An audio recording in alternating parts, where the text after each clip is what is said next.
Welcome guys, welcome to the show. This is Anurag Saini, MBBS from S Medical College Bikaner. So guys, today's our topic is complement system. बहुत easiest तरीके से हम यहाँ पर समझेंगे complement system को। तो गाइस बिना स्किप किए पूरा वीडियो जरूर देखना है, ठीक है। सबसे पहले हम बात करते हैं कॉम्प्लीमेंट आखिर होता क्या है, ठीक है। ध्यान से समझना, कॉम्प्लीमेंट गाइस एक प्रोटीन ही है, एक ग्रुप ऑफ प्रोटीन है। जैसे एक प्रोटीन, दो प्रोटीन, तीन प्रोटीन मिलकर एक कॉम्प्लीमेंट का निर्माण करते हैं। तो ग्रुप ऑफ प्रोटीन है। और इस कॉम्प्लीमेंट का फंक्शन क्या है? इस कॉम्प्लीमेंट जो है ये जो हमारा इम्यून रिस्पॉन्स है उसको मॉड्यूलेट करता है। जो इम्यून रिस्पॉन्स होता है उसको क्या करता है? मॉड्यूलेट करता है। कैसे मॉड्यूलेट करता है? जैसे हमारे पास ये एंटीजन हमारी बॉडी के अंदर आया तो एंटीबॉडी उसको भगाने की कोशिश करेगी उस एंटीजन को। तो कॉम्प्लीमेंट सिस्टम क्या करता है? इस एंटीबॉडी की क्या करेगा? मदद करेगा इस एंटीजन को भगाने में, ठीक है। तो इम्यून रेस्पॉन्स को क्या करता है? इनहेंस कर देता है। इम्यून रेस्पॉन्स को क्या कर देगा? इनहेंस कर देगा। तो कॉम्प्लीमेंट सिस्टम समझ में आएगा। कॉम्प्लीमेंट है क्या? एक प्रोटीन है, ग्रुप ऑफ प्रोटीन्स, ठीक है, जो क्या करेगा? इम्यून रेस्पॉन्स को मॉड्यूलेट करेगा, इनहेंस करेगा। उसे हम कॉम्प्लीमेंट सिस्टम कहते हैं।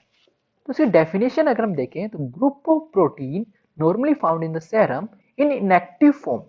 इनएक्टिव फॉर्म में रहता है। पहले क्या रहता है? इनएक्टिव फॉर्म में। लेकिन जब वो एक्टिवेट हो जाता है तो वो इम्यून रेस्पॉन्स को मॉड्यूलेट करता है, ऑगमेंटेशन करता है उसका, ठीक है। समझ में आ गया। अब बात करते हैं फंक्शंस की कि कॉम्प्लीमेंट सिस्टम के क्या फंक्शंस है। पहला फंक्शन है लाइसिस। क्या है? लाइसिस। कैसे? Suppose this one is bacteria, this one is bacteria, bacteria या फिर एंटीजन मान लो, ठीक है, एंटीजन मान लो। अब बहुत सारे कॉम्प्लीमेंट प्रोटीन इससे बाइंड हो जाएंगे, बाइंड हो जाएंगे, इससे बाइंड हो गए साहब, बाइंड।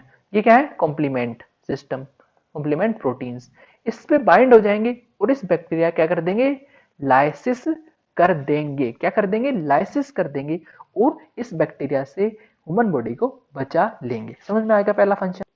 सेकेंड फंक्शन है गाइस ऑप्सोनाइजेशन। ऑप्सोनाइजेशन क्या होता है? सपोज हम समझते हैं इसको, ये दो बैक्टीरिया है, ठीक है, या एंटीजन है, इनसे ये कॉम्प्लीमेंट प्रोटीन बाइंड हो गए। ये क्या है? Complement protein. ये क्या है? बैक्टीरिया, ठीक।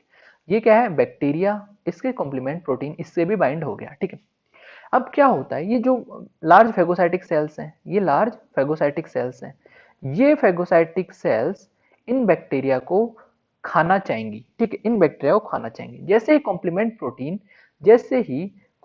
प्रोटीन इनके बाइंड हुआ, कॉम्प्लीमेंट प्रोटीन जैसे ही बाइंड हुआ तो कॉम्प्लीमेंट प्रोटीन इस फेगोसाइटिक सेल को क्या देता है? सिग्नल देता है कि भाई बैक्टीरिया आ गया, अब इसको मार दो। क्या कर दो? मार दो, ठीक है। रेड साइन देता है, ऐसे जैसे ट्रेन में वो झंडी दिखाता है वैसे ही कॉम्प्लीमेंट बोलेगा yes bacteria is present, now you can kill them, ठीक है। तो ऑप्सोनाइजेशन का ये काम है, ये कॉम्प्लीमेंट सिस्टम ऑप्सोनाइजेशन का काम भी करता है। तो दो फंक्शन हो गए, पहला लाइसिस, दूसरा ऑप्सोनाइजेशन। अब तीसरा फंक्शन है एक्टिवेशन ऑफ इन्फ्लेमेटरी रेस्पॉन्स। कैसे एक्टिवेट होता है inflammatory response? Suppose this one is mast cell, ये हमारे पास मस्ट सेल है। अब यहाँ पर कॉम्प्लीमेंट सिस्टम आएंगे, इस मस्ट सेल के बाइंड हो जाएंगे। मस्ट सेल से जैसे ही बाइंड है तो मस्ट सेल में क्या होता है? डीग्रेनुलेशन हो जाता है। डीग्रेनुलेशन, जैसे ही मस्ट सेल का डीग्रेनुलेशन होएगा तो ये जो ग्रेन्यूल्स हैं ये ब्लड वेसल के अंदर भी जाएंगे।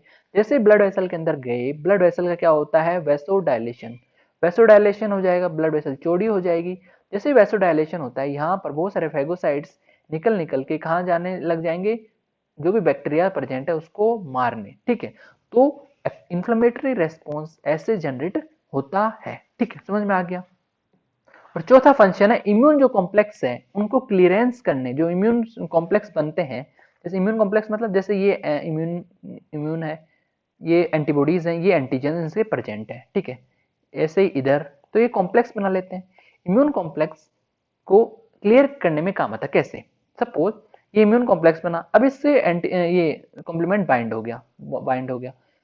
जैसे ही बाइंड हुआ ये सिग्नल भेजता है फेगोसाइटिक सेल्स को कि भाई इम्यून कॉम्प्लेक्स प्रेजेंट है, आप इसको खा जाओ। तो फेगोसाइटिक सेल्स आती हैं और इनको खा जाती हैं, ठीक है, क्लियर कर देती हैं। ये क्या है? रेड रेड फेगोसाइटिक सेल्स, ये इम्यून कॉम्प्लेक्स को खा गई। क्लियर? तो चार फंक्शन है, ये मैंने ढंग से आपको क्लियर करके बता दिया है कि कैसे ये फंक्शंस करते हैं। अब जिस कॉम्प्लीमेंट जो सिस्टम है उसके तीन पाथवे हैं, तीन तरीके से कॉम्प्लीमेंट एक्टिवेट होता है। कौन कौन से पाथवे हैं? क्लासिकल पाथवे है एक होता है अल्टरनेटिव पाथवे, एक होता है लेक्टिन पाथवे। क्लासिकल पाथवे में हमने बताया एंटीबॉडी डिपेंडेंट पाथवे होता है। कैसे एंटीबॉडी डिपेंडेंट होता है? जैसे मान लो ये एंटीबॉडी है, ये इस एंटीजन के अटैच है, ठीक है।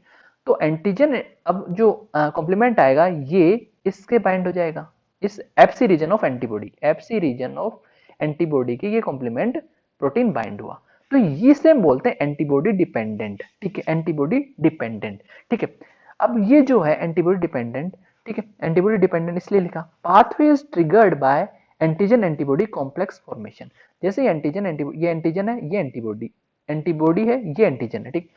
तो जो प्रोसेस है, जो पाथवे है, क्लासिकल पाथवे ट्रिगर करता है एंटीजन एंटीबॉडी कॉम्प्लेक्स पर डिपेंड करता है, क्लियर। सेकंड पाथवे हम alternative pathway, alternative pathway antibody का कोई भी रोल नहीं होता अल्टरनेटिव पाथवे पे, क्लियर।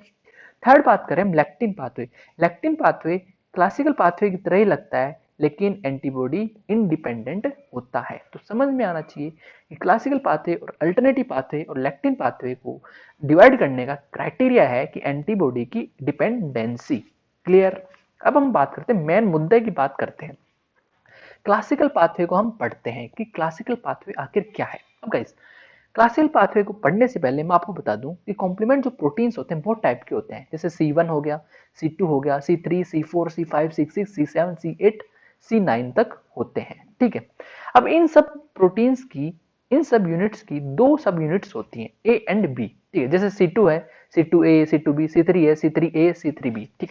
अब इन मोस्टली में क्या होता है, जो A यूनिट है वो लाइटर होती है, क्या होता है, लाइटर होता है, और जो बी यूनिट है वो लार्ज होता है, और जो लार्ज यूनिट होती है बी वो सेल्स से बाइंड कर जाती है, मतलब जो बैक्टीरियल सेल है या फोरेन सेल है उनसे बाइंड कर जाती है, और जो ए है वो मूव्स अवे कर जाती है। लेकिन एक एक्सेप्शन है, C2 के अंदर C2A जो होती है वो बाइंड करती है, जबकि C2B भाग जाती है, एक्सेप्शन है C2 वाला, और सब में B जो होता है वो बाइंड करता है लेकिन C2 में A बाइंड करता है, ठीक है। अब हम इसको क्लियर करते हैं, समझते हैं आखिर है क्या classical pathway, clear. Suppose suppose करो गाइस, ये हमारे पास बैक्टीरिया है, ये हमारे पास बैक्टीरिया है, ठीक है, बैक्टीरिया है सब। अब इस बैक्टीरिया को डिग्रेड करने के लिए बहुत सारी एंटीबॉडीज आ जाएंगी, ये हमारे पास एंटीबॉडीज हैं, this one is antibodies, this one is antibodies, ये सारी एंटीबॉडीज, ध्यान से समझना, क्लियर करके समझते हैं, ये एंटीबॉडीज है। अब क्या होता है, ये एंटीबॉडीज का एफसी रीजन है, एफसी रीजन पे ये कॉम्प्लीमेंट सिस्टम आ गया, कॉम्प्लीमेंट में कौन सा आएगा, C1, C1 यहाँ पर अटैच हो गया, C1 के भी यूनिट है Q2R2S, ठीक है, Q2R2S2, ठीक है, C1 यहाँ पर आ गया, एफसी रीजन पे बाइंड हो गया, एफसी रीजन पे C1 जो कॉम्प्लीमेंट है वो बाइंड हो गया। जैसे C1 बाइंड हुआ गाइज, C1 जैसे ही बाइंड हुआ क्या होता है, C1 जैसे ही बाइंड हुआ C4 यहाँ पर C1 से C4 आता है C1 पे बाइंड होने के लिए। जैसे C4 C1 पे बाइंड होने के लिए आएगा, C4 किसके अंदर कन्वर्ट हो जाएगा, C4 कन्वर्ट हो जाएगा C4A एंड C4B के अंदर। अब हमने बताया था C4B वाला जो सब यूनिट है वो लार्जर होता है, और वो किससे अटैच हो जाता है, फोरेन सेल के अंदर। तो C4B कहाँ चला जाएगा, बैक्टीरियल सेल के अंदर यहाँ पर अटैच हो जाएगा, और C4A ये क्या कर देगा, मूव्स अवे, मूव्स अवे। समझ में आ गया क्या हुआ। सबसे पहले हमारे पास बैक्टीरियल सेल थी, बैक्टीरियल सेल को डिग्रेड करने के लिए बहुत सारी एंटीबॉडीज आ गई, एंटीबॉडीज आ गई तो एंटीबॉडीज के एफसी रीजन पे C1 यहाँ पर बाइंड हो गया, ठीक है। जैसे C1 बाइंड हुआ, C4 उससे अटैच होने आया, जैसे C4 C1 के अटैच हुआ, C4 कन्वर्ट हो गया C4A में, C4B में। अब C4B लार्जर यूनिट है तो ये फोरेन सेल के अंदर बाइंड हो जाएगी और C4A मूव्स अवे कर जाएगी। क्लियर, यहाँ तक बात क्लियर होनी चाहिए। अब हम इस डायग्राम को वापस बनाते हैं, ठीक है। ये हमारे पास बैक्टीरिया है, ठीक है, ये हमारे पास एंटीबॉडीज हैं, ठीक है, ज्यादा एंटीबॉडी नहीं बना रहे हम, दिखाने के लिए सिंपल सा डायग्राम बना रहे हैं। ये हमारे पास C4B अटैच हो गया, C4B अटैच हो गया। जैसे C4B, ये C4B है, ठीक है, C4B अटैच हो गया। अब यहाँ पर C4B के पास C2 आता है, C2 आता है। जैसे ही C2 आएगा, C2B किसके अंदर कन्वर्ट हो जाएगा, C2A एंड C2B। लेकिन मैंने एक्सेप्शन बताया था कि C2 के केस में C2A बाइंड होता है सेल के, जबकि C2B मूव्स अवे कर जाता है, मूव्स अवे कर जाता है। अब C2A जो है इससे बाइंड हो जाएगा, C4B के बाइंड हो जाएगा, ये यहाँ पर C2A आ गया, C2A। ठीक है, तो क्या क्या रिएक्शन बनी, C4B C2A, अभी तक ये रिएक्शन बनी। अब इस डायग्राम को हम आगे बनाते हैं, इस डायग्राम को हम आगे बनाते हैं। ये हमारे पास बैक्टीरिया था, ये हमारे पास एंटीबॉडीज थी, ठीक है, एंटीबॉडीज थी। ये यहाँ पर हमारा C1 अटैच था और ये हमारे यहाँ पर क्या है, C4B, और ये अभी C2A हमारे पास आ गया। ये हमारे पास कॉम्प्लेक्स बना। अब क्या होता है, अब ये जो C4B C2A ये मिलकर क्या बनाता है, C3 कन्वर्टेज। ये किसकी तरह वर्क करते हैं, C3 कन्वर्टेज की तरह वर्क करते हैं। C3 कन्वर्टेज की तरह वर्क करेंगे तो यहाँ पर C3 आएगा, और ये जैसे C3 यहाँ पर अटैच होने आया तो क्या होता है, C3 को भी ये किसके अंदर कन्वर्ट कर देते हैं, C3A और C3B के। C3A C3B में कन्वर्ट करेंगे तो C3B इससे अटैच हो जाएगा यहाँ पे, और C3A मूव कर जाएगा। तो फिर क्या रिएक्शन बनेगी गाइस, वो हम देखते हैं। ठीक है, ये हमारे पास बैक्टीरिया था, ये एंटीबॉडीज थी, ठीक है।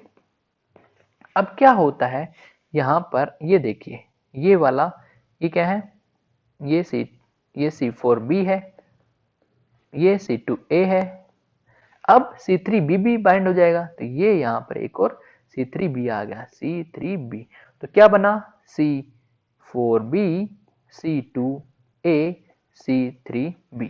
अब ये तीनों मिलके किसको की तरह एक्ट करते हैं, C5 कन्वर्टेज की तरह ऐड करते हैं, C5 कन्वर्टेज की तरह ऐड करते हैं। C5 कन्वर्टेज की तरह ऐड करें तो अगर C5 आएगा यहाँ पे, C5 आएगा यहाँ पर अटैच होने, तो ये वापस C5 को किसके अंदर कन्वर्ट कर देंगे, C5A एंड C5B के अंदर। तो क्या रिएक्शन बनेगी, क्या रिएक्शन बनेगी, हमारे पास ये बैक्टीरिया है, ठीक है, हमारे पास ये एंटीबॉडीज है, ठीक है, ये एंटीबॉडीज है, ठीक है, ये हमारे पास C1 अटैच है पहले से, ठीक है। अब क्या होगा, ये पहले से C4B अटैच था, हमने C4B अटैच था, C2A, देन C3B, देन समझ में आ गया क्या सिस्टम बना। हमारे पास ये बैक्टीरियल सेल था, ठीक है, हमारे पास ये एंटीबॉडीज है, ठीक है, ये एंटीबॉडीज है, हमारे पास यहाँ पर क्या अटैच था, C1A अटैच था, ठीक है। अब हमारे पास क्या था, यहाँ पर वापस बता रहा हूं मैं, यहाँ पर C4 था, C4B, ठीक है, C2A, ठीक है, C3B। अब C5 आया था हमारे पास, ये तीनों किस तरह कन्वर्ट, किसकी तरह ऐड करते हैं, C5 कन्वर्टेज की तरह, ठीक है। जैसे C5 आया, C5A में कन्वर्ट हुआ और C5B में कन्वर्ट हुआ। C5B यहाँ पर अटैच होने आएगा, तो यहाँ पर एक और क्या आ गया, ये C5B। तो क्या रिएक्शन में, C4B C2A C3B C5B। तो ये हमारा फाइनल आउटकम निकला, ठीक। अब ये जो है, ये जो है, ये कहां पर बाइंड हो गए सारे, इस बैक्टीरिया के अंदर बाइंड हो गए ये। और साथ साथ में बहुत सारे फैक्टर्स भी आते हैं, साथ साथ में बहुत सारे, ये बैक्टीरियल सेल है तो यहाँ पर इस बैक्टीरियल सेल के ये सारे यहाँ पर आ गए, C4B C2A C3B C5B आ गए सब। अब साथ साथ में बहुत सारे जो अदर कॉम्प्लीमेंट फैक्टर्स हैं, जैसे जैसे हम बात करें, जैसे हम बात करें C6 C7 C8 and C9, ये इस बैक्टीरियल सेल के अंदर एम्बेडेड हो जाएंगे, ठीक है। C9 तो बहुत ज्यादा एम्बेडेड होता है, बहुत सारे नंबर्स में आ जाते हैं C9, ये क्या है ग्रीन वाले, मोस्टली ये C9 है। ये क्या करते हैं, इस बैक्टीरिया ये क्या करते हैं, ये ग्रीन ये क्या है, बैक्टीरिया है, पता है ना ये तो आपको, ठीक है, बैक्टीरिया है। ये क्या करते हैं, C9 बहुत सारे आ जाते हैं और इस बैक्टीरिया के अंदर क्या बना देते हैं, पोर बना देते हैं। ये C9 जो है ये क्या करते हैं, इस बैक्टीरिया के अंदर पोर बना देंगे और उसको डिग्रेड कर देंगे, डिग्रेड कर देंगे। तो इस जो ये सिस्टम बना, इसको हम बोलते हैं, ये पूरा जो सिस्टम बना C6 C7 C8 C9 और ये C4B C2A C3B C5B, ये पूरा जो सिस्टम बना ये वाला, इसे हम बोलते हैं membrane attack complex. Membrane attack complex क्यों बोलेंगे, क्योंकि बैक्टीरिया की जो मेम्ब्रेन है उस पर अटैक कर रहा है, उसके अंदर पोर बना रहा है, तो उसे हम बोलेंगे मेम्ब्रेन अटैक कॉम्प्लेक्स। तो समझ में आ गया कैसे complement system, classical complement system work करता है। बहुत ईजीएस्ट तरीके से हमने बताया है। फिर भी कोई भी डाउट हो तो आप कमेंट सेक्शन में पूछिए, आप इंस्टाग्राम पे पूछिए, कोई भी दिक्कत नहीं आनी चाहिए। अगर आपको नोट्स चाहिए साफ सुथरी राइटिंग में तो आप हमारे टेलीग्राम चैनल को ज्वाइन कर सकते हैं।